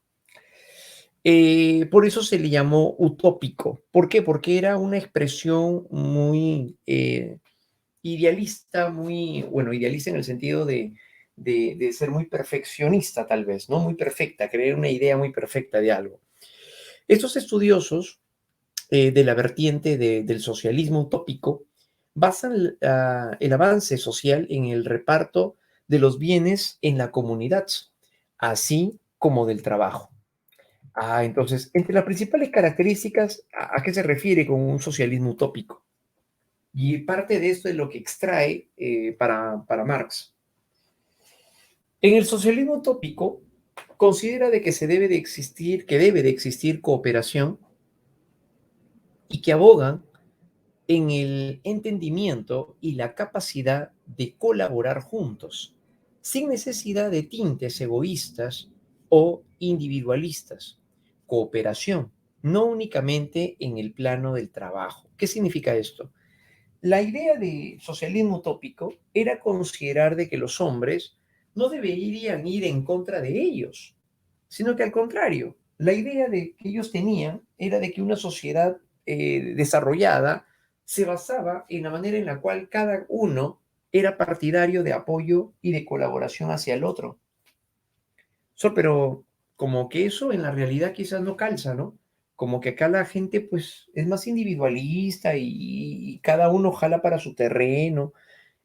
Claro, ¿no? Entonces, de tal manera que como que de alguna manera esta versión de la idea de que todos para todos y hay que ayudarnos entre todos, entonces como que suena de alguna manera pues en un plano más fantástico que real. Ujú. Entonces, de esta manera es donde aparece, pues, ¿no? Entonces, por eso dice, debe existir una cooperación donde abogan, entonces, por el entendimiento y la capacidad de colaborar juntos, sin necesidad de tintes egoístas, individualistas, una cooperación, dice, ¿no? En todo sentido, no solamente en el ámbito del trabajo, sino también en el ámbito social. Eso es lo importante. Entonces, debe de existir cooperación, ¿no? O sea, esa es la idea que tiene, pues, ¿no? El socialismo utópico. Entonces, por eso se le llama también utópico. ¿Por qué? Porque para que esto se vuelva real, como que el hombre pues deje de ser individualista y se enmarque más en el ámbito de ayudar a todos, entonces como que no llega a calzar en su momento. Rehuyen entonces de la lucha, rehuyen de la lucha, así, ¿qué significa esta otra característica? Rehuyen de la lucha. Piensan que el socialismo debe de establecerse bajo el amor y la paz, y no bajo la lucha y la guerra. Se encuentran convencidos de que la paz es el fin, pero también es el camino. Entonces, como que tienen una idea, pues, pacifista, obviamente, ¿no? Y por lo tanto, pues, a través de esa forma, la mansedumbre al momento de trabajar estos asuntos en el campo social o incluso político, pues, es la manera, pues, ¿no? De llevarse a cabo, entonces, una sociedad, pues, de avance, de desarrollo, ¿no? Entonces, como que todo esto sigue sonando así, ¿no? Como medio idealista, ¿no? Sociedades igualitarias. Sociedades igualitarias defienden el igualitarismo como base de la justicia, dado que defienden que debemos de cooperar. No conciben la idea bajo el cual unos deban poseer más que otros, ¿no? Esa es otra de sus formas. ¿Por qué el pobre tendría que tener menos que aquel que puede llegar a presentar más? ¿No? Algo así, ¿no? Suena como medio descabellado, pero bueno, en este caso se daría así, ¿no? O sea, ¿por qué no todos deberían ganar iguales, no? ¿Pero qué? Pero si yo me esfuerzo más, pero si yo he pagado más por mis estudios, yo he hecho esto, me voy a ganar igual que aquel que recién está saliendo de la universidad. O sea, ¿pero por qué, no? Si yo me he preparado más, debería... No, pues es que eso genera distanciamientos, eso genera diferencia de clases. Entonces, lo importante aquí es mantener una homogeneidad. ¿Qué de veras? O sea, a eso se refiere, ¿no? Entonces, por eso se llama así utópico, ¿no? Claro, así es. No más pobres en un país rico. Así es. Entonces, en este caso se daría, ¿no? Una sociedad igualitaria, pues. Y por otro lado, pues, como ya dijimos, idealista, ¿no? En sentido de que, ¿qué? Creen en una sociedad sin maldad. Los textos académicos coinciden en que sus visiones son idealistas también. De ahí el hecho de que sean etiquetados como utópicos. O sea, idealista, ¿cuál es su aspecto idealista? De que hay una sociedad pues sin maldad, o sea, que la gente no va a ser egoísta al final. Hay que apoyarnos entre todos porque es la parte del hombre en el cual se desenvuelve en sociedad. Entonces, por eso se llama utópico, pues, porque como que suena pues muy fantástico esto, ¿no? En el plano real no calza, en el plano real no calzaría. Pero algo de lo que sí le llamó la atención a Marx, a pesar de todas estas ideas que estamos exponiendo, algo de lo que sí le llamó la atención al pensamiento de Marx, ¿cuál va a llegar a ser? Pues el valor más bien por por la forma como el hombre va a llegar a trabajar dentro del medio social. Eso sí lo llegó a valorar. No lo extrema, tampoco no lo va a llevar al hecho de que no debemos de ser egoístas. No, no, no, sino que lo importante es que el hombre sea consciente de que el trabajo cooperativo favorece, claro, ¿no? Pero no lo extrema tampoco. No, no, no lo extrema, no lo lleva a un plano de esa naturaleza, porque al final el marxismo en esencia tiene que ver con el hecho de que todos deberíamos de trabajar hacia un mismo fin. Claro, ¿no? Todos compartimos eso, ¿no? Enfocarnos, dirigirnos hacia un mismo fin. O sea, esa es la idea.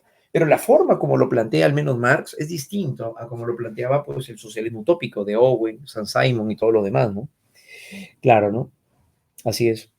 Entonces, a partir de ello es donde se aparecerían esas condiciones. Sí, claro que sí, la parte de la pluralía, ¿no? Ah, efectivamente. Pero, ¿qué otros aspectos favorecen al desarrollo del marxismo, aparte del socialismo utópico? También está la influencia por parte de Hegel, que eso ya lo habíamos comentado. Recordemos que Hegel le da un valor hacia lo cambiante, nada es, sino que todo va siendo. Todo se llega a presentar de manera cambiante, dijimos, ¿verdad? Entonces, de esta manera influye la dialéctica de Hegel en cuanto a la tesis, la antítesis y la síntesis. Es una concepción de lo cambiante que puede ser una sociedad en desarrollo. Eso implicaría, ¿no? Que esté influenciada por Hegel. Ah, entonces, desde la perspectiva entonces de Hegel, influye entonces la dialéctica, ¿no? Claro, en cuanto a la tesis, la antítesis y la síntesis, ¿no? Sí. Concepción entonces de lo cambiante que puede ser una sociedad en desarrollo. Entonces, a raíz de esto, entonces, Hegel desarrollaba su dialéctica, pero en el plano idealista. En términos marxistas, no se da en un plano ideal la dialéctica, sino debería de darse en un plano material. Por eso es que a eso se le llamó materialismo dialéctico, porque consideraba de que la materia es la sociedad y la sociedad se transforma dialécticamente. Por eso el nombre de materialismo dialéctico. Entonces, influye la dialéctica de Hegel en cuanto a la tesis, la antítesis y la síntesis, claro, y la concepción de que lo cambiante que puede ser una sociedad en desarrollo, claro, ¿no? El materialismo dialéctico. Entre otros aportes, el marxismo también tiene influencias de la economía política, donde se le da el valor por el trabajo como una capacidad productiva y propiedad exclusiva del hombre. Claro, ¿no? Entonces, una concepción importante de que el trabajo se volvería entonces una actividad de producción. Se volvería entonces una actividad de producción. Bien, para lo cual entonces el individuo va a estar sujeto y se va a llegar también pues a desenvolver, ¿ya? Eso se daría, entonces, eso se presentaría en este caso. El socialismo utópico reconoce la existencia de perjuicio a la clase obrera, sin llegar a establecer dicho camino como una clara propiedad. Claro, ¿no? El socialismo utópico entonces reconoce también la existencia de un perjuicio a la clase obrera, ¿no? Consideraba, ese es algo que adopta Marx también. El socialismo utópico decía pues que ante una sociedad de injusticias debemos de buscar una sociedad justa, pero no a través de la guerra, sino a través de la paz. Y en este caso, el socialismo utópico también consideraba un perjuicio a la clase obrera, a la clase oprimida. Y llegar a establecer dicho camino como una clara prioridad es un elemento importante. Marx toma en cuenta lo del socialismo utópico respecto a la clase obrera. Claro, ¿no? Recordemos que esto es lo que él lo va a llamar como el proletariado. Y el proletariado viene a ser la clase oprimida, por supuesto. Ah, entonces en base a ello es donde se dan, pues, justamente todos estos planteamientos. ¿Ya? Muy bien. Entonces, el socialismo utópico entonces va a tener esta característica, pues, ¿no? Esta expresión. Y lo importante, sobre todo, también es manejar las condiciones en las cuales se presenta. Y de esa manera, entonces dijimos, pues, manejar las condiciones en las cuales también se presenta. ¿Ya? Muy bien. Entonces, eso encontraríamos en el socialismo utópico, ¿no? Sí, eso sería dentro del ámbito del socialismo utópico. Bien. Ahora, entramos ahora hacia el materialismo dialéctico. Aquí encontramos a dos principales aportes, tanto en el caso de Marx como de Federico Engels, pero se le atribuye sobre todo más a Engels, quien trabaja en el materialismo dialéctico. En este plano, el materialismo dialéctico, cuya presentación como tal se debe más a la actividad de Engels que al propio Marx, ha sido considerado tradicionalmente como la toma de posición filosófica de Marx y Engels frente al idealismo hegeliano, es decir, como el resultado de su crítica al idealismo y como tal se ha presentado por la mayoría de los estudiosos del marxismo como el marco de referencia conceptual desde el que se desarrolla el materialismo histórico, que sería la expresión propiamente científica de su pensamiento. ¿Qué significa esta parte? En un primer momento, cuando hablamos entonces de las diferencias establecidas entre lo que es el materialismo dialéctico y el materialismo histórico, el materialismo dialéctico se va a llegar a entender como el plano filosófico, como el plano filosófico, el materialismo dialéctico. Como en el caso del plano filosófico, de la cual por lo tanto se explica lo cambiante que puede llegar a darse en una sociedad y la crítica que hace en el materialismo dialéctico respecto a Hegel. Recordemos que Hegel es idealista y el marxismo es materialista. Entonces, ahí radica su crítica. Y en este materialismo dialéctico explicaría cómo es que la sociedad cambia dialécticamente, considerando la tesis, la antítesis y la síntesis. Ajá. Pero sobre la base de la concepción dinámica de la realidad. Aquí, el materialismo dialéctico se opone al idealismo, como ya sabemos, en el sentido en el que considera de que no existe más realidad fundamental que la materia. Claro, pues los marxistas son materialistas. Pero la materia no es una realidad inerte, sino dinámica. Claro, la materia se transforma al igual que una sociedad, que contiene en sí la capacidad de su propio movimiento como resultado de la lucha de elementos contrarios, siendo la contradicción la esencia de la realidad, al igual que para Hegel, que se expresa en el movimiento dialéctico. Entonces, los marxistas consideran de que hablar acerca de la dialéctica es hablar acerca de un aspecto cambiante, en movimiento, dinámico. Eso es lo dialéctico, aquello que es dinámico, aquello que es cambiante. Y la manera como lo entiende el marxismo va a llegar a enfocarse también hacia estas condiciones. Pero por supuesto. Entonces, esta forma, esta parte, este desenvolvimiento que se va a llegar a tener surge a partir entonces de la crítica hacia el idealismo de Hegel. Claro, ¿no? Son las sociedades las que deben de llegar a cambiar dialécticamente. Y para eso, ¿qué los rige? Los rige el aspecto de los contrarios. ¿Van a haber elementos contrarios entonces en el materialismo dialéctico? Sí, como se puede representar en la tesis, la antítesis y la síntesis, que veremos dentro de un momento. Entre las principales leyes de la dialéctica que vamos a encontrar, por ejemplo, la sociedad cambia dialécticamente y se desarrolla en un proceso revolucionario. La realidad, concebida como un proceso material en el que se sucede una variedad infinita de fenómenos a partir de otros anteriormente existentes. ¿Qué significa esto? Que la realidad surge, pero no de la nada, sino a través de un proceso cambiante, en donde cada nueva realidad alberga elementos esenciales de su realidad anterior. A eso se refiere, ¿no?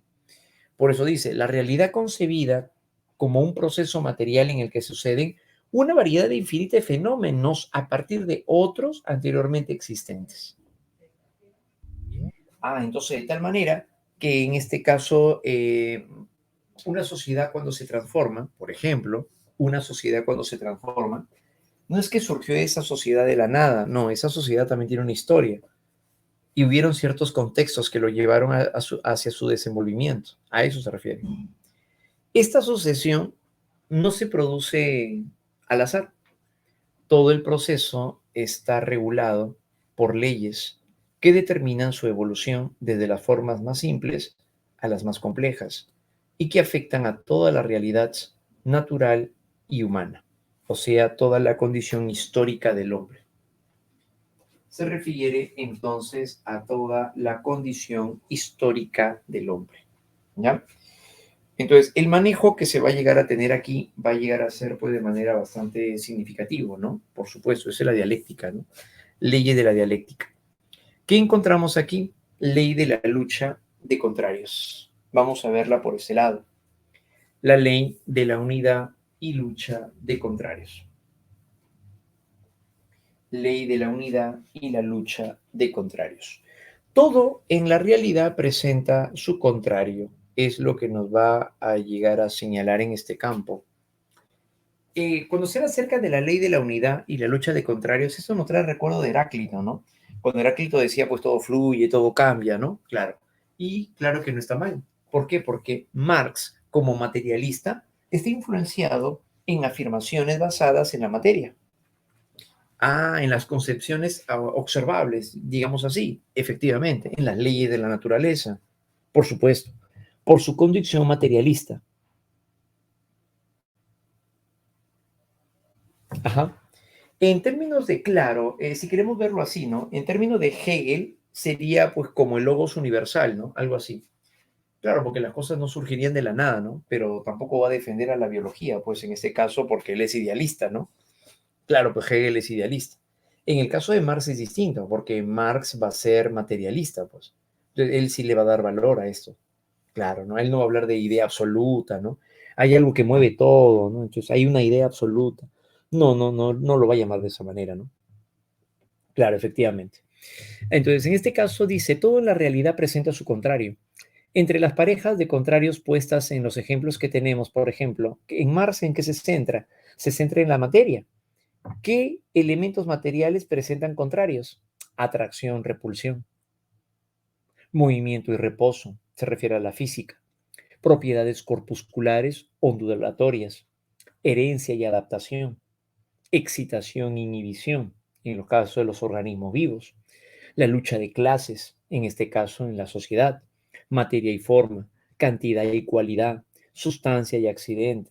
Entonces, si se dan cuenta, está utilizando también términos aristotélicos, claro, pero se basa sobre todo en contrarios que se dan en la naturaleza. A eso es a lo que se está refiriendo, ¿ya? A eso entonces es a lo que se estaría refiriendo. Muy bien. Entonces, este plano va a llegar a ser muy significativo a partir de ello, ¿no? La ley de la lucha de contrarios, ¿no? Eso se refiere con la ley de la lucha de contrarios. Entonces, a la final es todo lo que está a nuestro alrededor a nivel material. Pasa por una lucha de contrarios, sí. El día, la noche, tal vez, el fuego, ¿no? El fuego y el agua, lo frío, lo caliente. Ya. Entonces, todo eso que viene a ser también contrarios. Ajá. Todo eso viene a ser la lucha de contrarios. Ajá. Entonces es una ley que él plantea. Así como existe lucha de contrarios, entonces también aparece en la naturaleza, en las sociedades, también se da la lucha de contrarios. Por eso hay lucha de clases. Por eso habría lucha de clases. Porque es parte de los fenómenos naturales. La ley del tránsito de la cantidad a la cualidad y viceversa. ¿Qué sería esto, no? En términos de Hegel, considera necesarios los cambios cualitativos, los cambios cualitativos. Los cambios cuantitativos, se refiere a cantidad, son progresivos. Los cualitativos son revolucionarios. ¿A qué se refiere con cambios cualitativos? Por ejemplo, la conciencia. Marx considera que la conciencia es una cualidad de la materia altamente evolucionada, como en el caso del hombre, sí. Según la ley de transición, de la cantidad a cualidad, el aumento o la disminución de la cantidad de materia influye en la transformación de una cosa en otra distinta. Claro, ¿no? De una cosa en otra distinta. La acumulación o la disminución de la materia es también progresiva, mientras que el cambio de la cualidad supone una modificación radical de la cosa, es decir, una revolución. Los cambios cualitativos, desde el punto de vista marxista, vendrían a ser de tipo revolucionario, como por ejemplo cuando hablamos acerca de lo que surge por la lucha de clases. El proletariado llega a surgir y se va contra eh, contra las condiciones del empresario, por ejemplo, en este caso, ¿no? Claro, entonces, al momento en el que se produce este fenómeno, se presenta una revolución cualitativa. Aquí es cuando se presenta una revolución cualitativa, ¿ya? Un cambio, mejor dicho, de tipo cualitativo. A eso es a lo que se refiere, ¿ya? Eh, y bien, entonces, este marco va a ser muy importante a considerarlo también, por cierto, ¿no? Del punto entonces de vista de Marx, entonces los cambios cualitativos vienen a ser aquellos de las cuales van a generar cambios revolucionarios, como en este caso, por ello decíamos, cuando la clase oprimida, la clase proletaria, entonces llega a sobrepasar la condición del dominante, claro, ¿no? Y es ahí entonces donde se transformaría hacia el socialismo, claro, ¿no? Entonces ahí es donde se daría, ¿no? Con esta ley entonces se explica el desarrollo de los seres y de los fenómenos naturales y sociales, ¿ya? Entonces, a partir de ello es como se daría, ¿no? A partir de esta manera, ¿no? A partir de ello, ¿no? Muy bien, chicos. Esta ley que replica en sí la dialéctica de Hegel, pero en el campo material, es justamente la ley de la negación, ¿ya? Muy bien. Esta PPT está subida en la plataforma. No, todavía. No, esta todavía no se ha subido. Ujú. Ajá. Acá aplica lo del huevo. Ya, claro. Lo que pasa es que en el caso del ejemplo que dimos del huevo, eso se daría, pero en el caso, digamos, del material, perdón, de la dialéctica en Hegel, por el ser, la nada y el devenir, claro, en un sentido ideal en sí, no abstracto. Pero si lo queremos llevar la parte del huevo a un plano material, claro, si queremos llevarlo a un plano físico, sensorial, ya ahí sí es diferente. Ay, perdón, ahí sí, sí calzaría. Ahí sí calzaría. Claro, por supuesto. Solo que el ejemplo que dimos en Hegel estuvo marcado, pero dentro del punto de vista idealista, más bien, ¿no? Claro, para entenderlo. Pero del punto de vista material, claro, también calzaría lo del huevo, pues. ¿Por qué? Porque el huevo es un proceso dialéctico, ¿no? En ese caso, ¿no? Y que implica transformación, ¿no?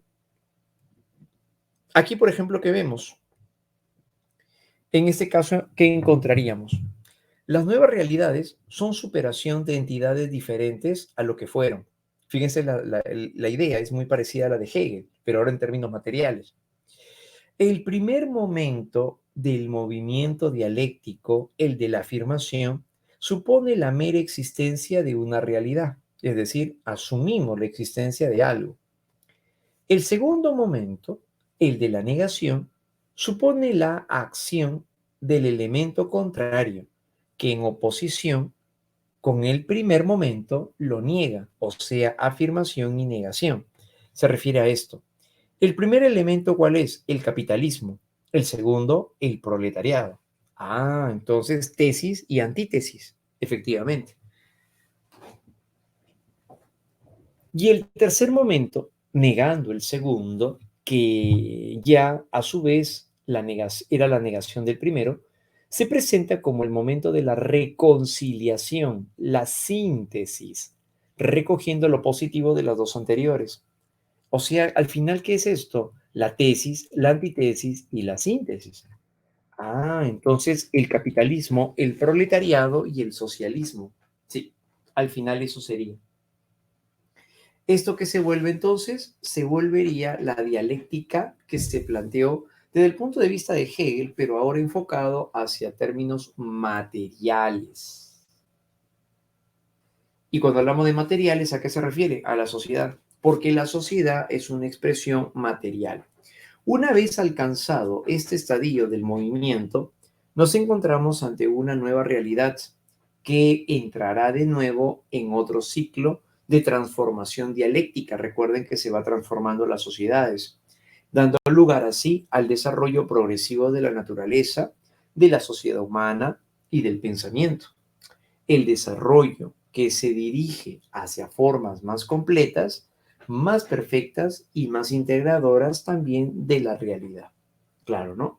Entonces, en el plano de Hegel, perdón, en el plano marxista, hablar acerca del materialismo dialéctico se refiere entonces a comprender cómo es que las sociedades van transformándose, se van cambiando a partir de la tesis, la antítesis y la síntesis, pero en plano del capitalismo, el proletariado y el socialismo. El capitalismo oprime al proletariado, el proletariado necesita del capitalista. Entonces, en este caso se vuelve su antítesis, claro, pero debe haber una sociedad ahora en donde no haya esa lucha de clases, no hayan esas diferencias. Lo adecuado sería la forma organizada y estable en donde surgiría la superación de las dos anteriores. ¿Y quién sería la superación de las dos anteriores? El socialismo. Ahí donde aparecería entonces las condiciones establecidas por parte del socialismo. Entonces, esto es precisamente lo que se valora desde el plano de cómo lo entiende el marxismo, ¿no? Muy bien, entonces estas leyes que estamos señalando vienen a ser aquellas en las cuales las representa, las orienta, las lleva hacia el plano de lo social. Bien, con esto entonces el materialismo marxista llega a utilizar en sí el plano de la dialéctica. Ahora, por otro lado, en otras concepciones, otra de las perspectivas de Marx fue sobre todo la concepción del materialismo histórico. En este caso ahora, él considera de que estos eventos que estamos viendo a nivel dialéctico se han dado a lo largo de toda la historia humana. No solamente hablar acerca de condiciones más contemporáneas como el capitalista y todo eso, ¿no? No. Desde la edad antigua ha habido el esclavo y el siervo. El esclavo, perdón, y el amo. En el periodo feudal, el señor feudal y el siervo, claro, ¿no? Hasta llegar a nuestros días donde aparecería la condición del capitalista y el proletariado. Entonces, en su crítica, Marx considera de que esta triada inseparable se ha llegado a establecer a lo largo del proceso de la historia humana. Y bueno, pues en base a eso, él concibe en esta revisión crítica lo que figura en su materialismo histórico. Es justamente por ello, ¿no? Porque asume que a lo largo de la historia entonces se han llegado a mantener, se han llegado a establecer, pues, todos estos cambios, ¿no? Que de una u otra manera se siguen presentando así, ¿ya? Entonces, es la forma, entonces, cómo lo llega a entender también, ¿no? Del punto de vista del marxismo, ¿ya? Muy bien. Entonces, eso vendría a ser en este caso, ¿no? Excelente, muchachos. Eh, bien, por otro lado, entre otros aspectos interesantes del marxismo, esto ya lo habíamos visto, concibe también el hombre es un ser enajenado. ¿Qué significa esta parte? El hombre es un ser social que interactúa con otros hombres, donde su ser social determina su conciencia social. Esto seguramente nos trae recuerdos, también ustedes lo tendrán presente de Vygotsky. ¿Se acuerdan de Vygotsky cuando hablábamos acerca de que su influencia fue el marxismo? Y Vygotsky señalaba de que el ser social determinaba la conciencia social. Claro, ¿no? Ya, ¿eso de dónde viene? Viene de esta afirmación establecida por Marx. El hombre es un ser social que interactúa con otros hombres. Ineludiblemente el hombre interactúa con los demás porque necesita de otros. Y su ser social determina su conciencia social. ¿Por qué? Porque el hombre es un ser social por naturaleza. Eso lo toma también del aristotelismo. El hombre es un zoon politikon, ¿no? Es un animal político, es un animal social. Y que determina también su conciencia social, porque al momento de interactuar con los demás, presentando actividades como el trabajo, entonces finalmente esto se vuelve una pieza clave para la interacción con otros. Y en esa producción, en esa relación con otros, es ahí donde se gesta la conciencia, lo que para Marx sería la cualidad de la materia altamente evolucionada. ¿Bien? Entonces, a partir de ello surgiría la conciencia, sí, a partir de la relación que tenemos con los otros. Ahí es donde se inspira también Federico Engels para poder llegar a señalar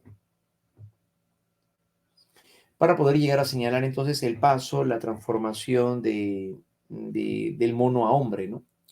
El fenómeno de la enajenación encuentra su fundamento y explicación en el trabajo de los obreros en el sistema capitalista. ¿Por qué hablamos acerca de una enajenación? El término enajenado Enajenación significa ajeno a algo.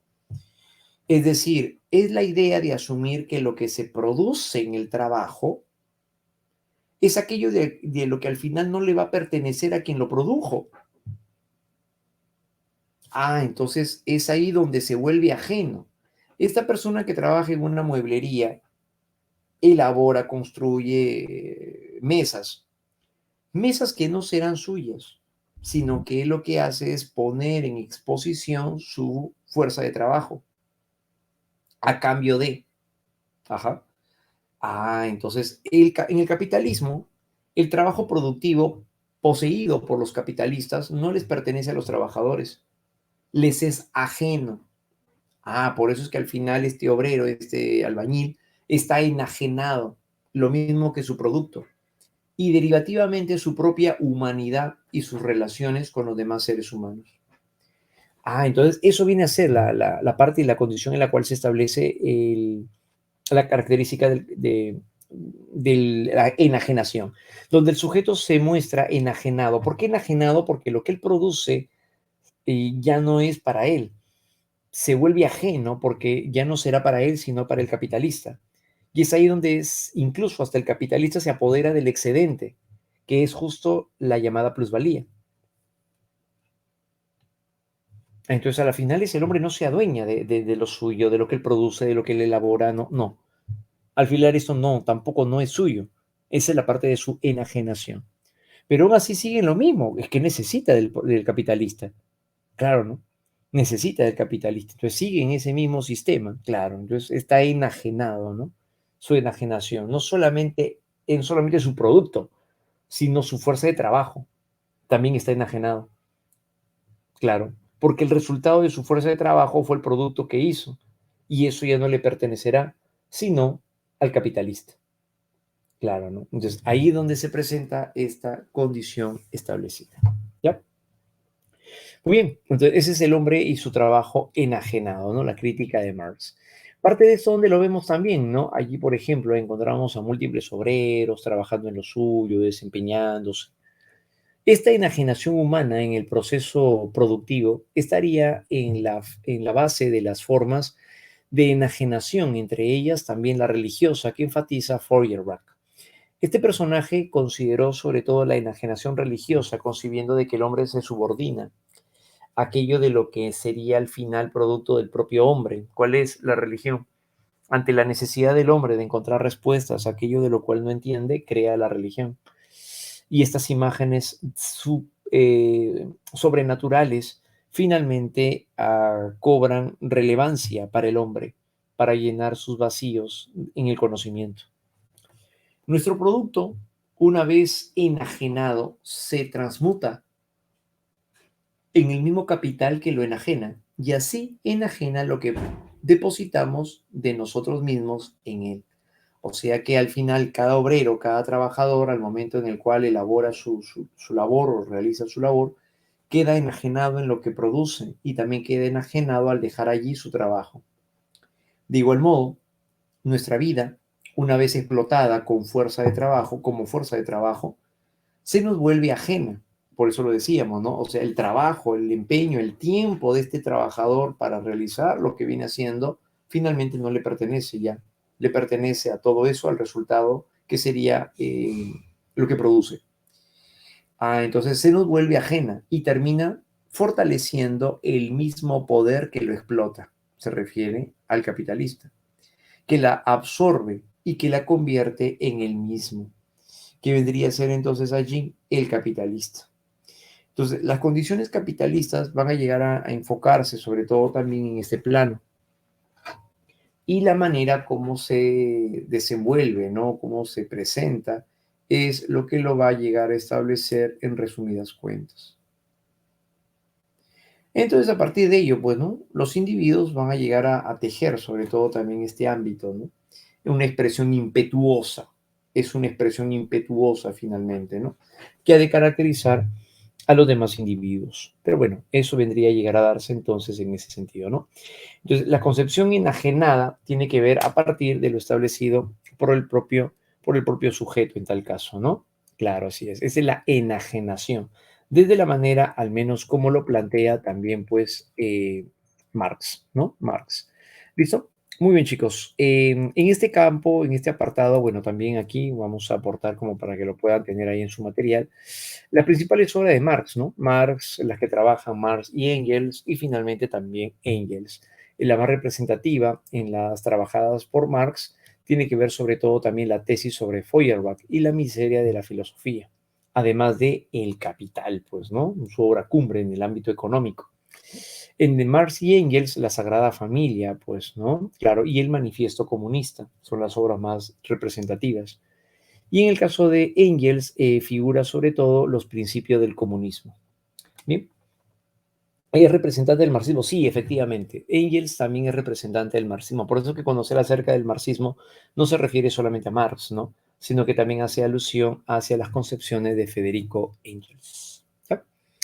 Muy bien, efectivamente. ¿Listo? Muy bien, chicos. Entonces, ya que no nos alcanza aquí, vamos a, sí, sí, por supuesto, vamos a encontrarlas a partir de las expresiones dadas de nuestro material que aquí vamos a compartir. Ajá, de esta manera, ¿ya, chicos?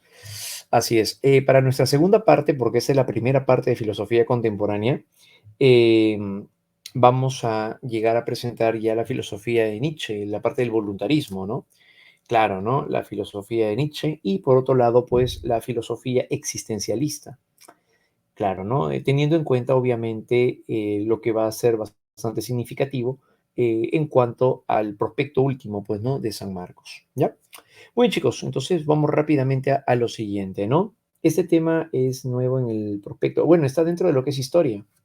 Claro, así es. Dentro de los temas nuevos de filosofía que han colocado es historia de la filosofía.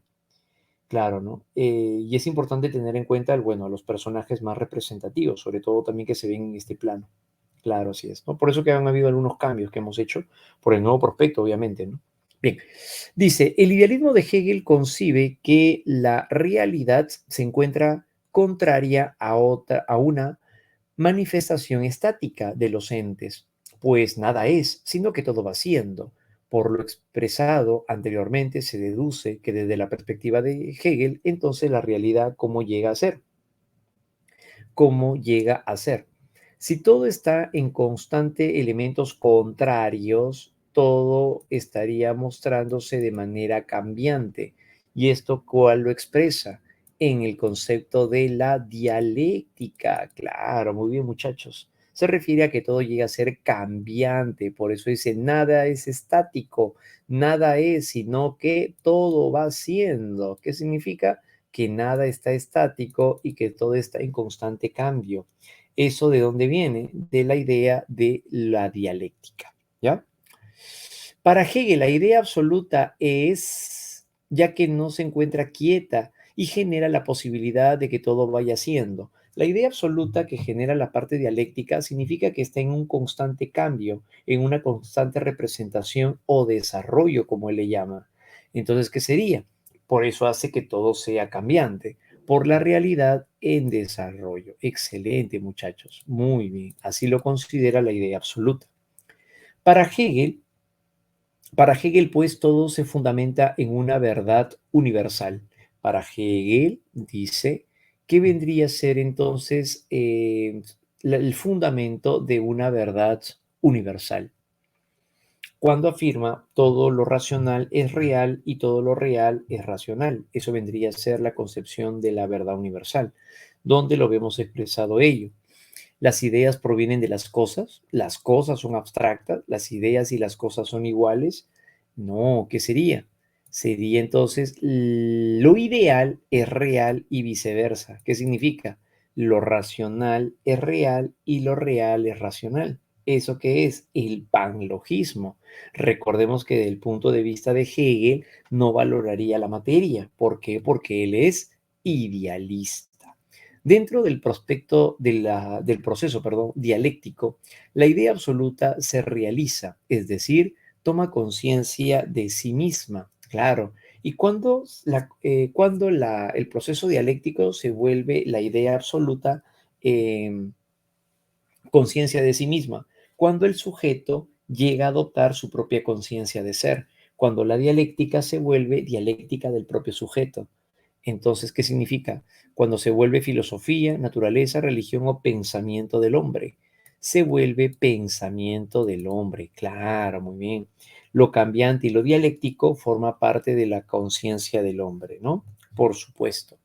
El pensamiento dialéctico de Hegel concebía a la realidad como un proceso que circula en el mundo natural y que por el mundo histórico siendo el protagonista de esta dialéctica.